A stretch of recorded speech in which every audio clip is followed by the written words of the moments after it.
On croit toujours qu'on travaille pour notre famille, mais la réalité, c'est qu'on travaille surtout pour payer le système. Je t'explique. Je vais te donner des chiffres à la fin de cette vidéo. Tu vas comprendre l'importance de sortir de ce système obsolète si tu veux changer de life, my friend.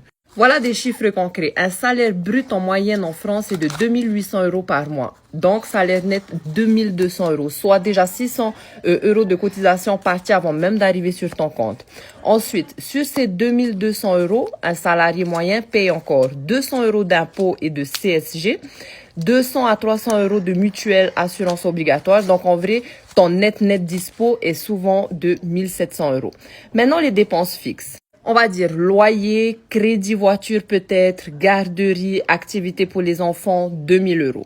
Donc là, tu es déjà dans le rouge à moins 300 €. Ensuite, on va dire les courses pour une famille de 4. Allez, on va dire entre 600 et 700 € par mois.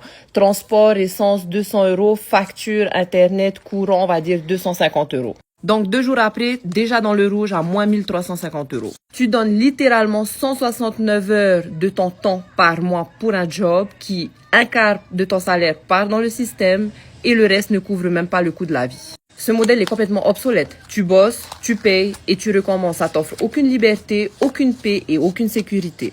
C'est pour ça que apprendre à créer des revenus automatisés en travaillant 2 heures par jour, c'est pas un luxe, my friend. C'est une urgence. Tu as le droit de vivre. Nous ne sommes pas nés juste pour survivre. Ce système me permet aujourd'hui de gagner plusieurs SMIC dans le mois, sans patron, sans stock, sans stress, en travaillant de chez moi, sans sacrifier ma famille.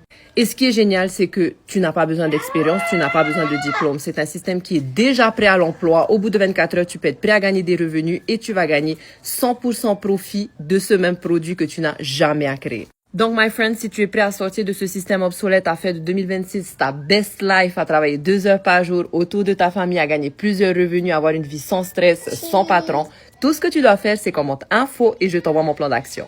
En 2026, voici le salaire qu'il faut toucher pour être considéré comme une classe moyenne en France. Écoute bien cette vidéo car les chiffres risquent de te choquer. Désolé pour tous ceux qui touchent le RSA, vous êtes considérés comme les personnes les plus pauvres en France, sans surprise avec un chiffre de 559 €. Ensuite, on va passer à la classe supérieure, 965 €, c'est le seuil de pauvreté.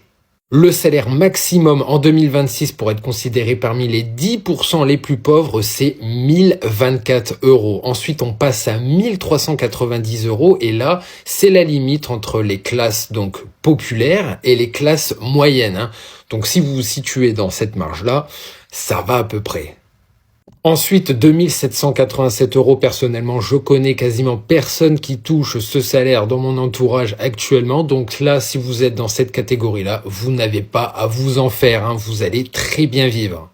Et pour finir, de 3860 € à 7180 €, là, c'est du hors catégorie. Personne, pour moi, ne touche ce salaire actuellement en France. C'est ton premier job, t'as bac plus 5 et tu gagnes moins de 2500 € par mois. C'est pas la honte. C'est absolument pas la honte. Faut arrêter avec ça. Quand tu traînes un peu sur les réseaux sociaux, sur YouTube, sur TikTok, Insta, notamment sur les vidéos où il y a des gens qui annoncent leur diplôme, leur salaire, leur métier, etc. Tu te rends compte en fait qu'il y a une méconnaissance du monde du travail et de la réalité du monde du travail. La réalité, c'est qu'en France, si tu sors d'un bac plus 5, t'as pas d'expérience, c'est compliqué en fait. C'est compliqué d'avoir ce genre de salaire, d'avoir 2500 € net par mois. Et en plus de ça, maintenant, le bac plus 5, c'est de plus en plus la norme. Il y a énormément de diplômés qui ont un bac plus 5. Donc forcément, la concurrence elle est plus élevée et les salaires importants dès le départ, ce sera de plus en plus compliqué. Donc du coup, partant de ce constat-là, l'un de mes objectifs avec ce compte, ça va être de parler en fait de tout ça, de l'insertion professionnelle des jeunes. Donc n'hésite pas à m'abonner. Si tu as la moindre question, tu peux commenter ou bien m'écrire en privé.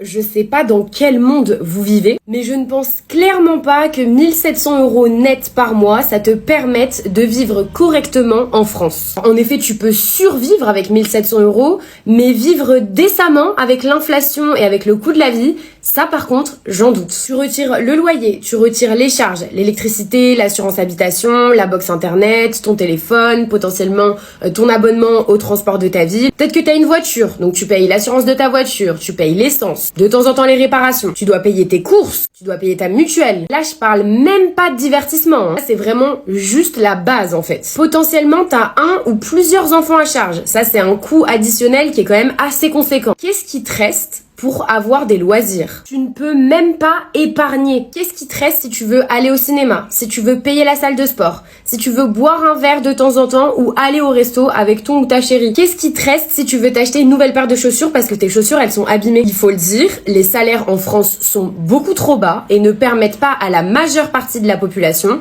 de vivre dans des conditions décentes et pas uniquement de survivre. Ça va peut-être pas vous plaire ce que je vais dire, mais travailler en France, ça ne paye pas. Si tu veux gagner des grosses thunes, faut être actionnaire des entreprises, pas salarié. Donc le travailler plus pour gagner plus, c'est un petit peu du foutage de gueule quand même. On est plutôt sur du posséder plus pour posséder plus et gagner plus. Pour illustrer mes propos, sachez qu'en 2024 en France, les entreprises du CAC 40 ont versé 100 milliards d'euros à leurs actionnaires. C'est un chiffre record. Et à côté de ça, on a des entreprises comme Auchan qui mettent en place des plans de licenciement massifs. Auchan, c'est un plan de licenciement de 2389 salariés quand même. Sauf qu'Auchan, ça appartient à la famille Mulaise. Vous savez, c'est cette même famille à qui appartient Decathlon et Leroy Merlin par exemple. Leur fortune est estimée à 28 milliards d'euros. Pendant que plus de 2000 personnes étaient en train de perdre leur job qui nourrit des familles entières, eux se reversaient 1 milliard d'euros de dividendes grâce à Decathlon en 2024. Je sais pas si on se rend compte de l'absurdité de la situation. D'un côté, on a des salariés qui étaient déjà pas payés grand chose, qui se font licencier du jour au lendemain et qui perdent leurs revenus. Et de l'autre, on a les riches actionnaires qui se gavent littéralement. Et après, on vient nous parler de la méritocratie.